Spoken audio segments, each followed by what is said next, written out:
Hey everyone, we want to do something really interesting, really important in the sciences, and I'll show you how to do this on Excel because this will be really important in another video. But what we want to do is curve fitting, or fitting data to a function. And the idea here is we're going to take some data and we're going to try and figure out what line or curve is going to best describe the relationship between the x-axis and the y-axis. All right, so that's kind of what we want to do. So here's how this is going to work, and I'll leave out some of the calculus, though I'll talk about it a little bit. Here's the data. So we've got the position in centimeters here and the force in newtons here. This might be, let's say, an object on a spring. And I know that according to Hooke's law, the force is equal to minus k times the position. And the minus sign we won't worry about right now. That's just the fact that it's a restoring force. But this is a linear relationship, or should be a linear relationship. But you can see the data doesn't exactly follow a nice straight line. I mean, it's pretty good.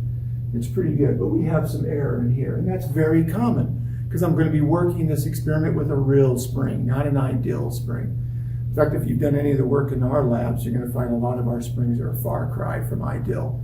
And that's okay. That's all right.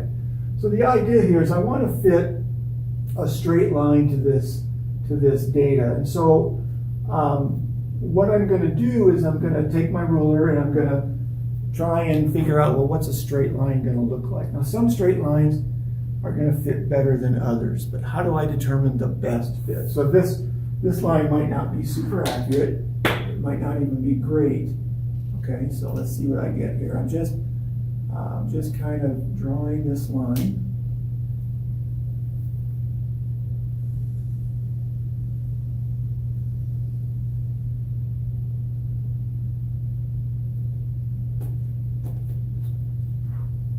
Okay, and I can tell you right there by looking at it that it's not the best of lines. But the idea is I want the data points to have as many points above the line as below. So I've got a couple of points below, a couple of points above. This one's a little bit above. So again, not the best line I could have had. The other thing I noticed that tells me this line isn't the greatest is that these 2 points below are really close, but this point here is actually pretty far away compared to the others. So that's probably not the very best of lines. But it gets the idea across, okay? So there's a line, and let's assume that this line has a function y equals mx plus b. Right? You can see my intercept is not at 0, and if I was talking about a Hookean spring, a spring that obeys Hooke's law, F equals kx, it should be here at 0. There's 0 displacement when there's 0 force. But maybe this is the case where the spring has a certain amount of weight, and so when I hung it, it's actually stretching under its own weight. Maybe that's why I don't have it completely unstretched when it's hanging vertically, okay? Could be a lot of reasons for that. Or I could force the issue. I could want this line to intercept down here at 0, 0, and it doesn't, so I could force that. So I could draw a line. That might even be a better line because I get more error here, right?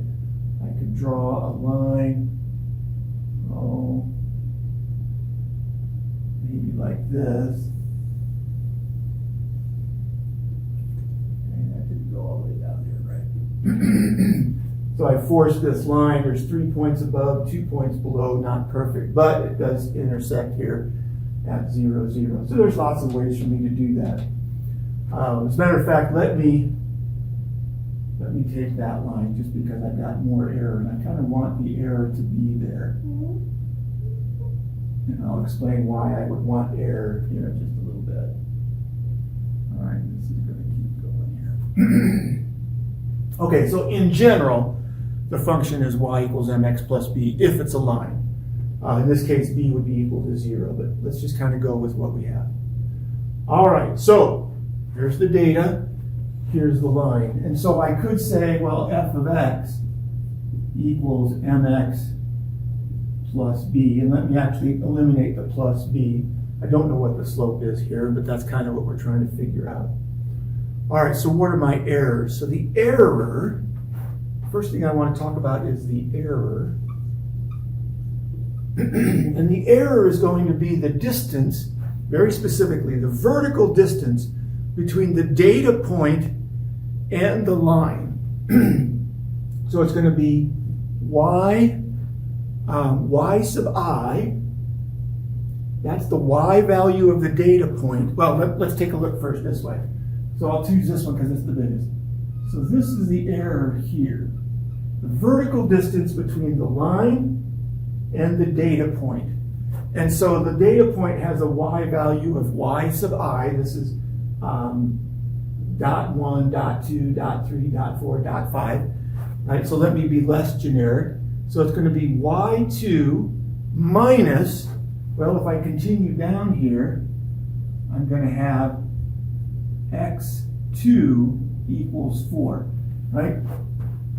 The second data point has an x value of 4. It happens to have a y value of 4, but that's just by luck. So x2 is equal to 4. So it's going to be y2 minus f of x2. That's my error, right? That's the error. So this is the error between the data point and the line of best fit. Best fit. Put that in quotes, right? This would be right there. This is x1, and x1 equals 2. And then this would be f of 2. F of 2 would equal some value. And this value right here would be the y value. Okay, so the error is y2 minus f of x2. Now I don't know what that value is because I don't know the slope of this line. Although we could probably ballpark that. But we're not going to. We're going to leave it alone. Okay, so what would that be here? Well, so the error for the first one would be y2, so that's 2, minus m times 2. Again, that's this 2 right here. Here the error would be 4 minus m times 4. Here the error would be 4.5 minus m times 7. Here the error would be 7 minus m times 11. And here the error would be 9.5 minus m times 17. Remember that the line of best fit is y equals mx plus b, or in this case, y equals, or f of x equals m times x. And I don't know what m is. Right? That's what we're trying to figure out. So that's my error. And the idea is let's minimize those errors. And so what I can do is I can add all these together. So I can take a sum. I can add all those together and get a sum. And ideally, if the line touched every single point, when I added them together, I'd get 0. All right, well, we've got to be careful of this, because what I can do is I could choose a line that went straight across here, and if I add this gap plus this gap, I get positive values. And if I add this gap plus this gap plus that gap, I get negative values. I could add those together and get 0, and I think, oh, that's great. But it doesn't work that way. So we're not going to use that. So what we have to do is we have to add the errors, but there's going to be some errors above and some errors below, even with this, right? These are all positive errors in here, right? There's an error, but these two errors are negative. So adding the errors and minimizing this, I could get 0 without having really good fits. So what I really need is the error squared. I need the error squared. So I'm going to take this value and I'm going to square it. 2 minus m times 2. And I'm squaring that value. There's too many 2's in that. Right, so 7 minus m times 11 and square that value. And then I'm going to take the sum of those squared errors. So this is what we call, well, so this would be summation I equals 1 to n. In this case, n is 5. x1, 2, 3, 4, and 5. I have 5 data points. And I'm taking, what am I taking? I'm taking y sub I minus f of x sub I. And I'm squaring that. And I want this to be as small as possible. That's my idea, right? So this is I've added up all the errors, all the squared errors. So here's the error inside the square brackets, but then I square that. So this is the sum of the squared errors, or what I'm going to call the SSE. Right, so I call that the SSE. All right, so that's the sum of the squared errors. Then there's another factor I want to take into account, and that's the deviation. And what the deviation is the y value of each of these data points, and how different is that than the average y value. So if I take the average force here, the average y value, or the average force, I'm going to get the average force. So let me say average force. And that's going to equal, if I add up all these together, what do I get? I get 14, 15, 22, and 6. Is that right? No, yeah, 14, 21, and 6 is 27. So it's going to be 27 divided by 5, right? Because there's 5 points. So the average force is 5.4 newtons. And so a deviation would be the y values that you see here, the force values, minus the 5.4, minus the average. Well, if I add those together, because I'm taking this minus the average, this minus the average, I'm going to have as much above the average as I am below the average. So again, that's going to cancel out when I add them together. So I don't take the sum of the deviations, I take the sum of the deviations squared. The sum of the deviations squared. And I'm running out of board. So I'm going to call that, that's called the SST. And I don't know why they use T instead of D, because it's a deviation. But that's going to equal the summation, I equals 1 to n of y sub I. So that's a data point, not f of x. That's the data y value minus the average y value. Let me not use a bar, so let me just say average over here. And then I square all that. So I square them and then I sum them up, and that's my deviation.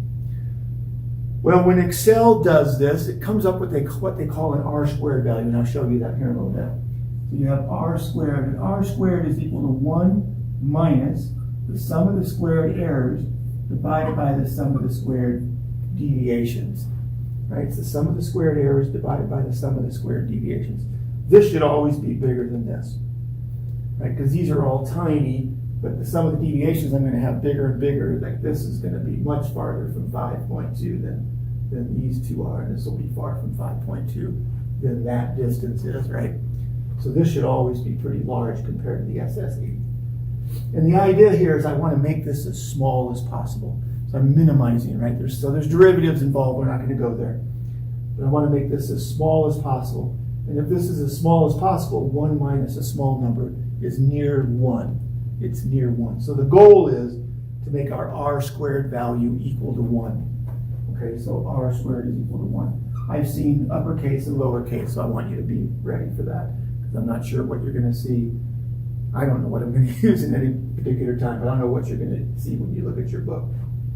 So the idea is make the R squared value near to 1. And Excel does this for us in many cases. It doesn't do it in many other cases automatically. And that's why we need this theory behind how this works, because we're going to do all of this for data points. All right, we're going to let Excel do it when we can, but we're going to have to do it ourselves when Excel cannot. And I'll talk more about that in some future videos. All right, so there you have it. If you have any questions on the data analysis, please leave them in the comments below. Thank you.